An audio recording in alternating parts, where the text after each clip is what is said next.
We are grateful for each and every one of you. Let us know where in the world you're tuning in from. Would love to hear from you in the comments. Let's begin. Betrayal doesn't strike like a bolt of lightning. It doesn't come with a warning. It seeps in, slow, corrosive, like rust eating away at something once strong. And by the time you see it, by the time you taste the bitterness of deception, it's already too late. That night, I sat alone in our apartment in Chicago, staring at the glowing numbers on my phone. 1:47 a.m. She was supposed to be home by 11 o'clock. I checked my messages. Nothing. My wife, Sophia, had told me she was going out with friends. Just a casual dinner. A girls' night. So why was I sitting here, feeling like my stomach was a pit of acid?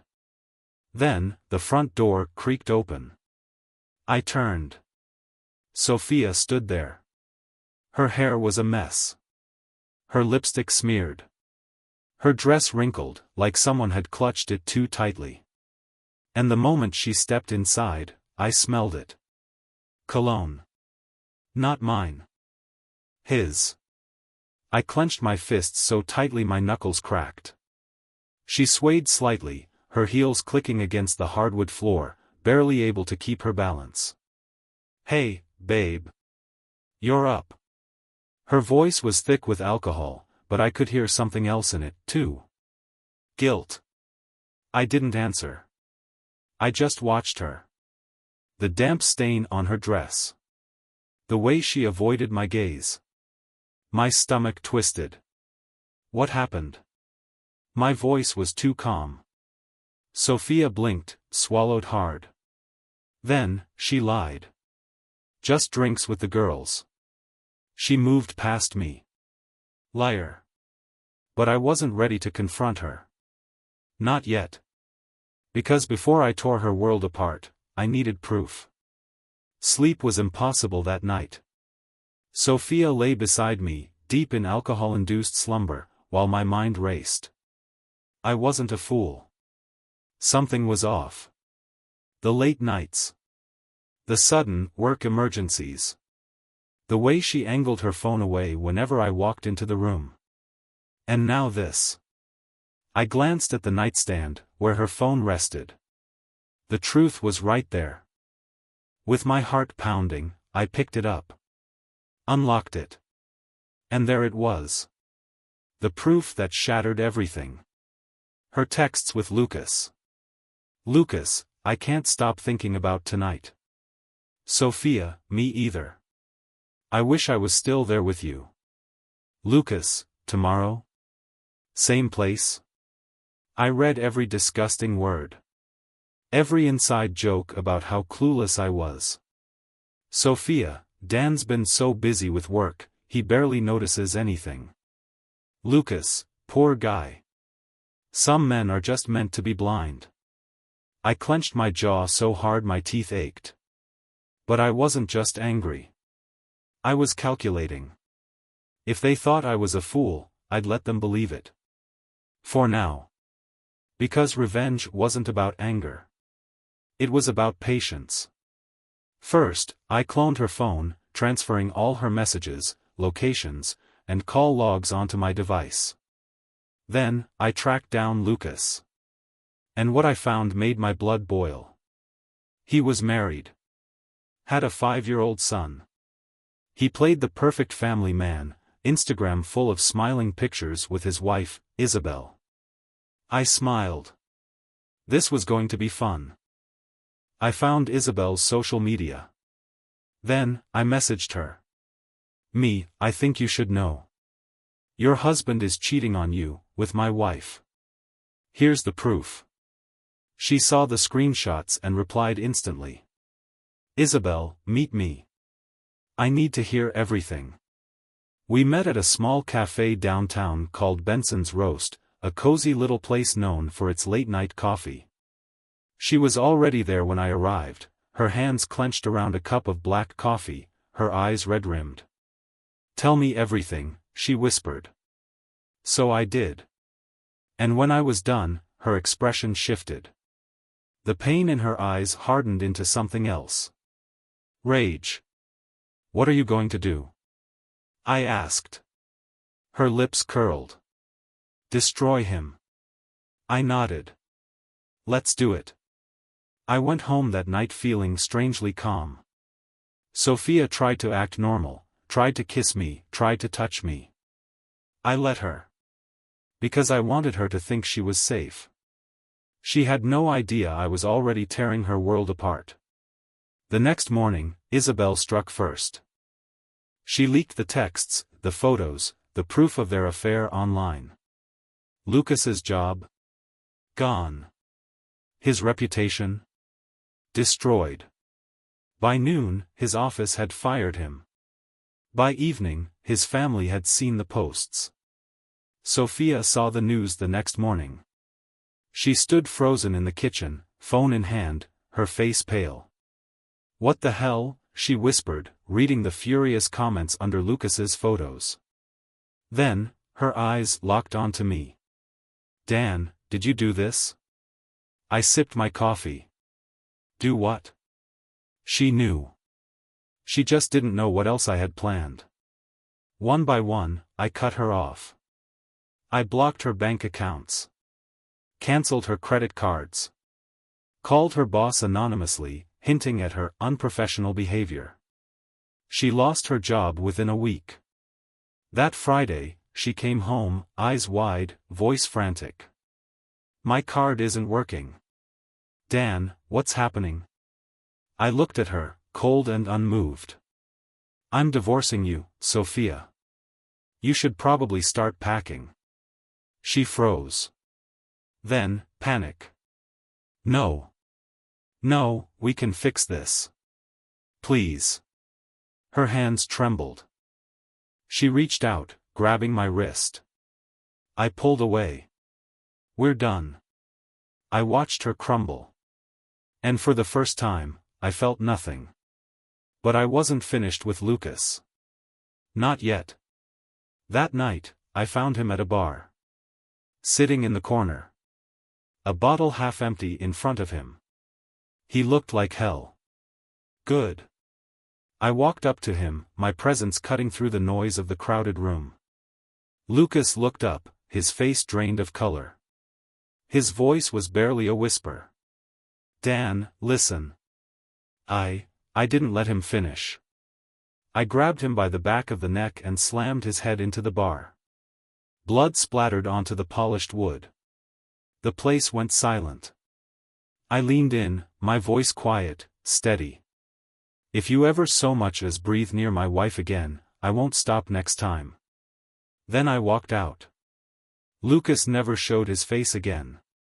That night, I laid the divorce papers on the table. Sophia stared at them, her lips trembling. Please don't do this, she whispered. I signed my name without hesitation. Your turn. Tears streamed down her face. I love you. I laughed. You loved him more. Her hands shook as she picked up the pen. She hesitated, her fingers trembling above the paper. And then, finally, she signed. And just like that, she was nothing to me anymore. Sophia sat there, staring at the divorce papers, her trembling fingers still resting on the ink where she had signed her name. She looked lost, like a child waking up from a nightmare, hoping it wasn't real. Dan, please, we can fix this. Her voice was barely a whisper. I leaned forward, my expression unreadable. We talked enough, Sophia. While you were out with Lucas. Her face crumpled. A fresh wave of tears rolled down her cheeks. But this wasn't pain. This was justice. She was finally drowning in the consequences of her own choices. And I wasn't finished. Sophia didn't know it yet, but she was about to lose everything. Her job? Gone. Her finances? Frozen. Her reputation? Destroyed. The next day, I leaked her affair to everyone we knew, her friends, her co-workers, even her mother. My phone buzzed non-stop with messages. Her mom, Sophia, did what? Her best friend, Dan, I had no idea she was like this. I'm so sorry. Mutual friends, we're on your side. She's disgusting. That night, Sophia came home, her mascara smudged, her hands clutching her phone like it was a lifeline. She was shaking. What the hell did you do? I leaned against the counter. What needed to be done? Her breath hitched. You're destroying me. I smiled. Now you know how it feels. Sophia had no job. No money. Nowhere to turn. I watched as she desperately tried to salvage what little was left, calling her friends, begging them for a place to stay. One by one, they shut her out. Sorry, Sophia, I can't help you. I just can't be around someone who would do that to her husband. You brought this on yourself. She was completely alone. And for the first time, I saw true fear in her eyes. No safety net. No one left to run to. Not even Lucas. Because I made sure his life was already in ruins. But I wasn't done with that pathetic excuse for a man. I met Isabel again, this time in a quiet park near the river. She handed me a folder, legal documents. I'm taking everything from him, she said, her voice sharp as glass. I nodded. Good. But before she was finished, I had one last move to play. I pulled out my phone and showed her a recording. Lucas. Laughing. Joking about how easy it was to cheat. How he loved playing the innocent husband. Isabel's hands clenched into fists. That bastard, she whispered. Then she took the video, and sent it. To his family. His boss. Every friend he had left. By the end of the day, Lucas was ruined. Fired. Divorced. Disowned. Just like Sophia. I found Sophia sitting on the couch, staring at nothing. She looked hollow. Like the life had been drained out of her. Her eyes were bloodshot, her hands trembling as she clutched her phone. She had been crying. A lot. Dan, she whispered, her voice barely audible. I lost everything. I took a slow breath. Good. Now you understand. Her lip trembled. I never meant to hurt you. I let out a low, bitter laugh. But you did. She opened her mouth to argue, then stopped. Because she knew. No amount of regret could undo what she had done. That night, she tried one last time. She knocked on my bedroom door. When I opened it, she stood there. Wearing one of my old t-shirts. Eyes still wet from tears. She stepped forward, her hands shaking. Let me fix this, she whispered. Then she reached for me. Tried to kiss me. I grabbed her wrists, my jaw tightening. No, she choked back a sob. Dan, please. I stepped back. You're not my wife anymore, Sophia. Her face broke. She knew. She had lost me forever. A few days later, we sat across from each other in a lawyer's office. The divorce papers between us. Sophia's hands shook as she picked up the pen. Her voice was barely a whisper. I don't want this. I didn't respond. She hesitated. Then, she signed. And it was over. The moment she set the pen down, she let out a shaky breath, like the final piece of her world had collapsed. And I just walked away. I moved out the next day. A new apartment. A fresh start. Sophia? She spiraled. I heard the rumors. That she tried to win me back. That she cried herself to sleep every night. But it didn't matter anymore. I was free. And I never looked back. The first few nights alone felt strange. Too quiet. No more half-hearted apologies. No more desperate attempts to fix the unfixable. Just silence. And yet, the ghosts of our past still lingered. I had destroyed her life. Taken everything from her. But why did I still feel so empty? Weeks passed. Then, her text started coming. Sophia, Dan, please. I have nowhere to go. Sophia, I made a mistake. I lost everything. Please, talk to me. I stared at the messages. My heart? Numb. She deserved everything that had happened. So I didn't reply. While Sophia was drowning, I wanted to make sure Lucas was suffering too. I exposed his affair to his extended family. His brother called me. What the hell did Lucas do? I told him everything. And just like that, his family disowned him. Now, he had no one left. One evening, just as I was finishing dinner, there was a knock on my door. When I opened it, my stomach twisted. Sophia. She looked awful. Her hair was a mess. Dark circles shadowed her eyes. She had lost weight. She looked like a ghost of the woman I once knew. Dan, she whispered. Please. Just talk to me. I gritted my teeth. There's nothing left to say.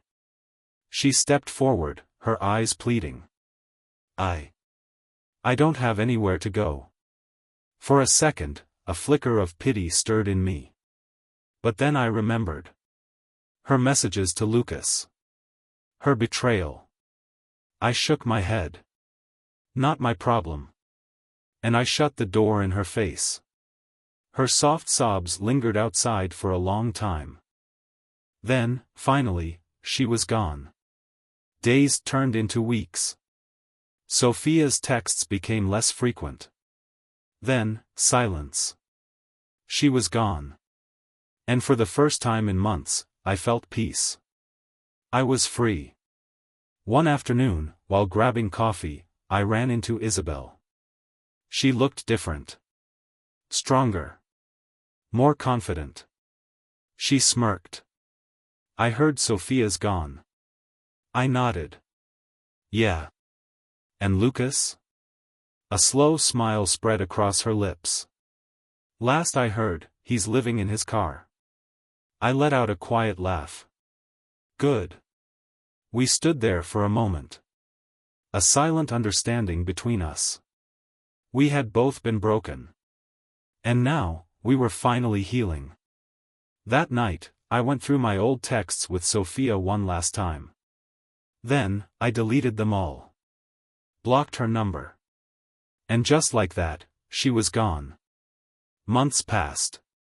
Then, out of nowhere, an email appeared in my inbox. From Sophia.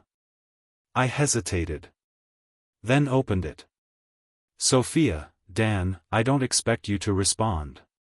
I wanted to say that I regret everything. Losing you was the worst thing that ever happened to me. I was selfish, and I destroyed the best thing I ever had. I hope someday you can forgive me.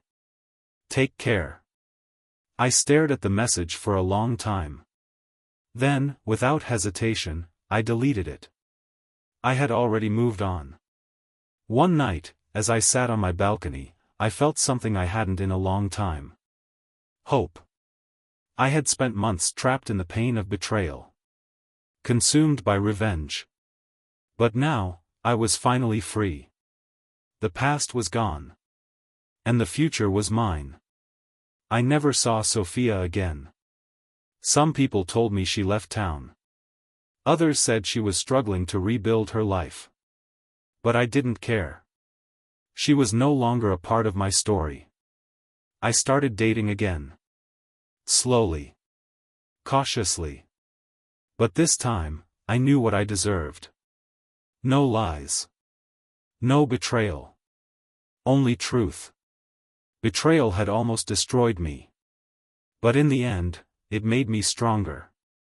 I wasn't the man who sat in the dark, waiting for a cheating wife anymore. I was someone reborn. Someone who had learned the most painful lesson of all. Never let betrayal break you. Let it make you unstoppable.